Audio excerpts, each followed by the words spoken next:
could have everyone take their seats. Also, we're going to need to clear out here. We'll get going momentarily. The commissioner will make brief remarks. I'm going to bring up Coach Reid for a photo with the Vince Lombardi Trophy.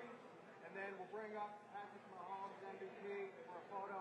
We will take questions, handheld mics from the audience. Take their seats.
Okay, good morning again. Once again, last night's game was a thrill for everybody watching it. I'll let Coach and Patrick tell you about whether it was a thrill playing in it and coaching in it. But it really was an extraordinary performance, really, by both teams. And as I said last night, reflective of our 2022 season. Incredible competition all year, and the Super Bowl was every bit of that and reflective of that great season. So congratulations to the Chiefs and their fans. Coach Reid has put himself in the highest regard. He always was, but now with 2 Super Bowl victories and a clear future Hall of Famer, hopefully that'll be a few years off because I want Coach to continue to stay in coaching. But what a wonderful job he's done, and couldn't happen to a better man. So, Coach, come on up and get your trophy one more time.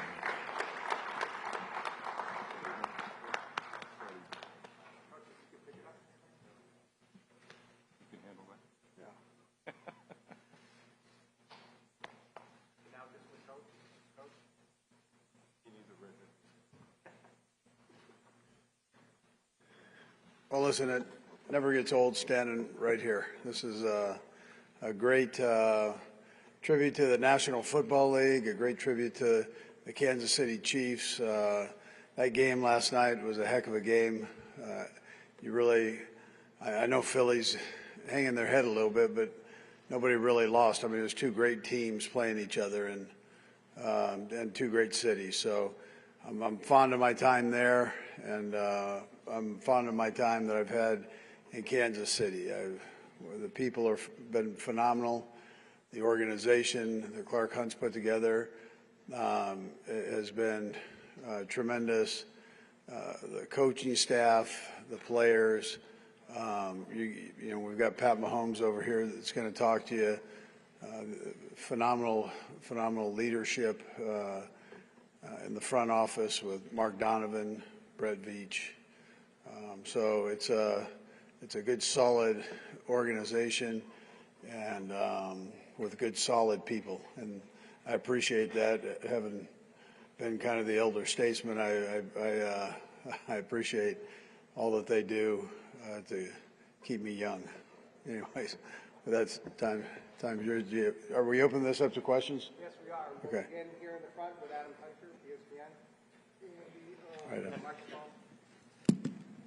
You answered the question last night about next season, but what about longer term? What's your, not holding you to it, but what's your longer term plan? Yeah, you know what, Adam? I know I got asked that a lot, and I wasn't really expecting to, but I didn't put much thought into all that. You know, I'm enjoying what I'm doing, and I've got this guy over here that is a pretty good player. So I mean, we're doing okay. Other questions? We have handheld mics. Raise your hand, please. Go over here in the middle. Name and outlet, please. Hi, Andy. Sunny Upel from The Sun in the UK. Andy, you had two players yesterday who became fathers. Obviously, one's not here. Have you spoken to them at all, how they handled the emotion of the day? Yeah, my sons, you're saying? No. Two players on the offense who became fathers yesterday. Oh, So Nick yes. in the No, morning. I did. Yeah, fathers. Yes. Yes, I did talk to them. They're very happy, and congratulations to them and their girls there. Yeah. Question in the back. Ruby. Good morning, Coach. I'm going to stand up for you since you told me to stand up yesterday. All right, Herbie. How much transition, I mean, obviously you're going to transition to the business side of football here after you get back to Kansas City, but how much transition are you anticipating with your coaching staff, maybe Eric Bieniemy moving on? Yeah, I mean, listen, Eric Bieniemy has been tremendous for us, and I think is tremendous for the National Football League, and I'm hoping he has an opportunity to go somewhere and you know, do his thing where he can run the show and be Eric Bieniemy. And then after that, I don't know. I mean, I don't know who is going to go.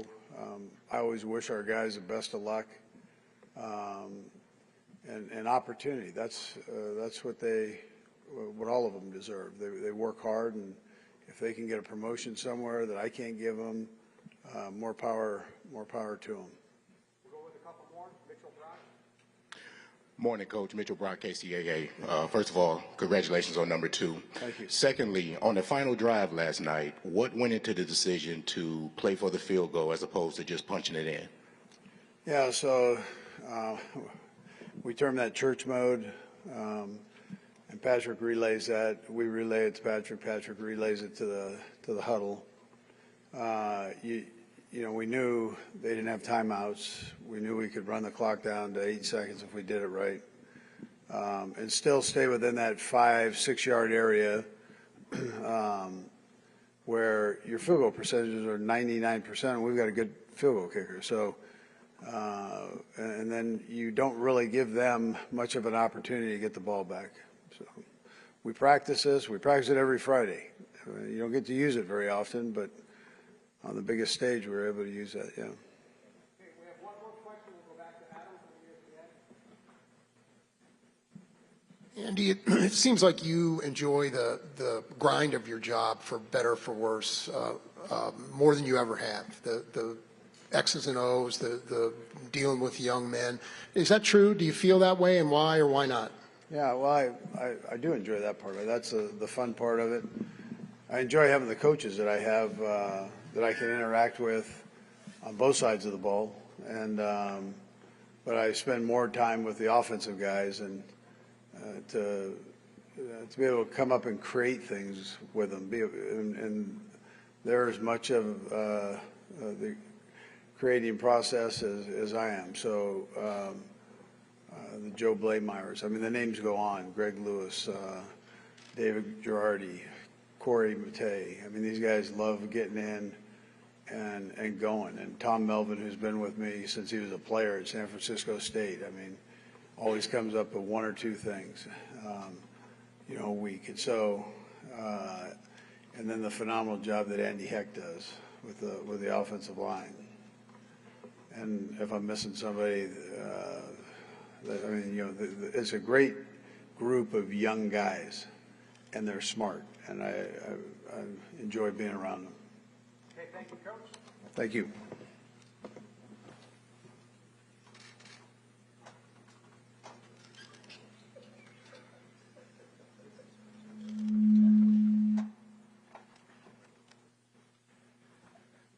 Okay, to the Pete Rozelle Trophy winner, MVP, Patrick Mahomes, all the incredible accomplishments.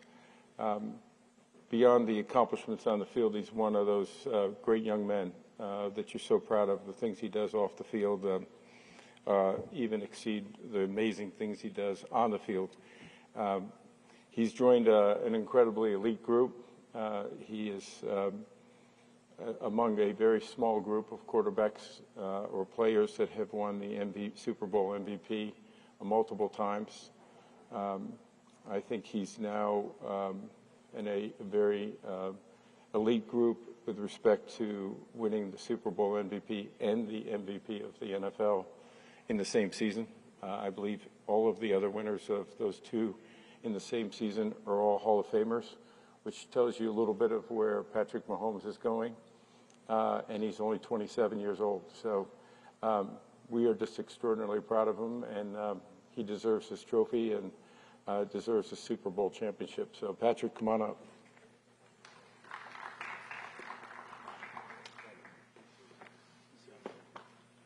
Got that? Not as heavy as it used to be.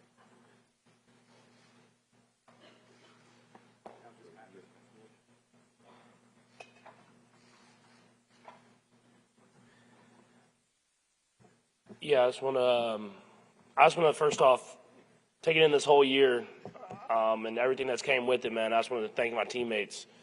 It was a heck of a run.